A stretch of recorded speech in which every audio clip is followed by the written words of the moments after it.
2023 is coming to a close, which means it's time to look back on the year that was in the world of professional wrestling, and a wrestling company that maybe didn't have their best year this year was, of course, AEW, All Elite Wrestling. AEW this year moved to 3 weekly shows and monthly pay-per-views, meaning we got to see a lot more matches and a lot more content, and some of those matches were just not very good, and that is of course what we're here to discuss. So like and subscribe and join me as we discuss the worst AEW matches of 2023.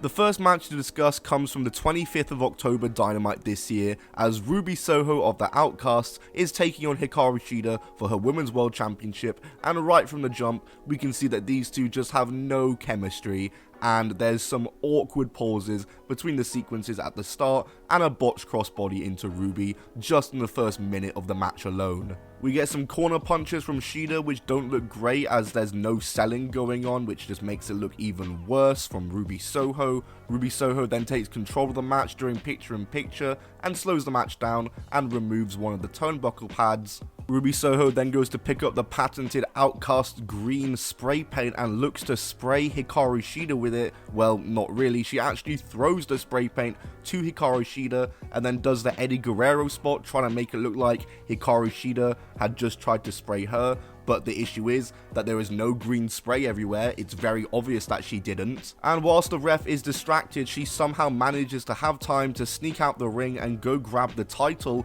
and bring it into the ring, leading to Shida trying to spray her with the spray paint. Surely that should be a DQ, right? But Soho blocks it with the belt, using it as a shield, but then there's just so many more awkward pauses in between actions, and this entire sequence is just so slow. Ruby and Shida both attempt their finishes on each other as Shida hits the Falcon Arrow, but Ruby Soho reverses it to a roll-up, but as Shida kicks out, she kicks Ruby into the exposed turnbuckle and hits her with the katana to win. Hikaru Shida retains the title, and I'll give him this much, the finish was not that bad, but this match was simply just a case of two wrestlers who just didn't click in the ring whatsoever. Like, Ruby and Shida are easily two of the most solid workers in the division, but sometimes two wrestlers just don't click together. See AJ Styles and Kevin Owens in WWE, for example. Two great workers that, for whatever reason, when they did work together, just didn't really hit that well. Obviously, I'm not comparing before any tears start going in the comments, because the AJ Styles and Kevin Owens matches were nowhere near as worse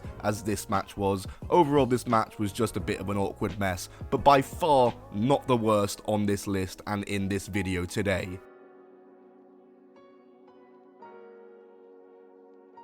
Next up, it's time to talk about the July 26th edition of AEW Dynamite, where a match between Britt Baker and Taya Valkyrie is scheduled for one fall with a 20-minute time limit, but after watching this match, you're gonna wish it had a 1-second time limit. It is a first time ever matchup between these two women here in AEW, but after watching this match, you'll be hoping it's also the last. Okay, enough from me. I'm actually a big fan of Taya Valkyrie. I have been for a few years now, since her Lucha Underground days, and I don't hate Britt Baker either, but I just knew that right from the start, and just this match on paper, I knew it was never gonna be good. Anyways, let's actually talk about this match. Taya is using her power early on, and it looks like they're trying to do a power versus speed type match here, but the issue is that the match as a whole is very, very slow. Taya is in control early. She hits her knees in the corner and hits Baker with some chops. Baker makes a bit of a comeback, but after a slow and sloppy comeback sequence, Taya Valkyrie catches her and looks to hit the road to Valhalla, but the move is botched, and I'm not even sure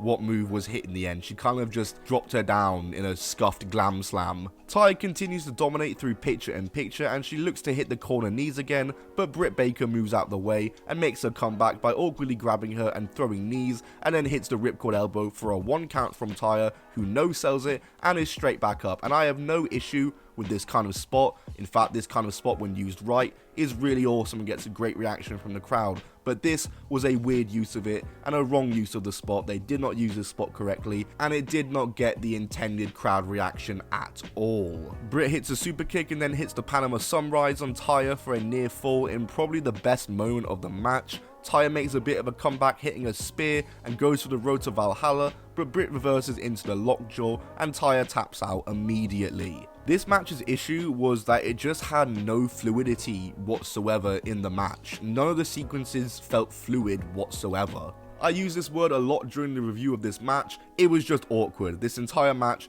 was just awkward. You know, things like waiting around for spots and for lack of selling in between spots were what really hurt this match and the flow of this match, and the two absolutely did not have any chemistry, unfortunately. But still, not the worst AEW match of the year in my opinion, because for me, the worst AEW match of the year was...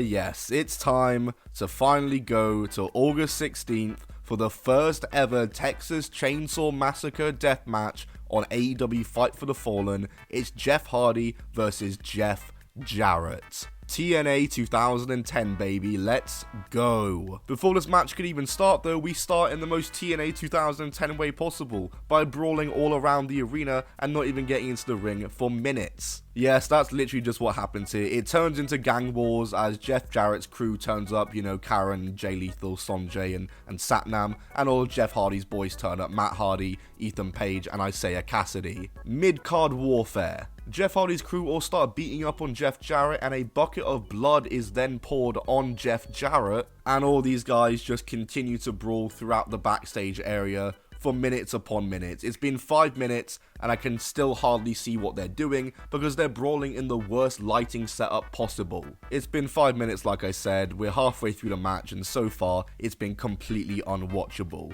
Jeff Hardy takes out everyone with a dive from the boxes, and they finally start making their way down to the ringside area and into the arena, and then smoke just starts going off in the ring for some unexplained reason. Everyone is continuing to brawl, there's no psychology whatsoever in this matchup. Jeff Hardy swanton bombs Jeff Jarrett through a table and gets a near fall after Jay Lethal breaks it up in the only good moment of this match. Jeff Hardy then smashes Jarrett's guitar over Jeff Jarrett and looks to have this match won, but then the sound of a chainsaw starts playing and out comes Leatherface wielding a chainsaw. What is going on now? This match has descended into a complete cluster as Leatherface beats up Sonjay Dutt and then chases Karen away with the chainsaw. Jay Lethal then hits Hardy on the back of the head with a hammer and Satnam chokeslams him as Jarrett is placed over him on top of him for the cover, and he gets the win just like that. What on earth have I just watched? I didn't watch this match when it happened,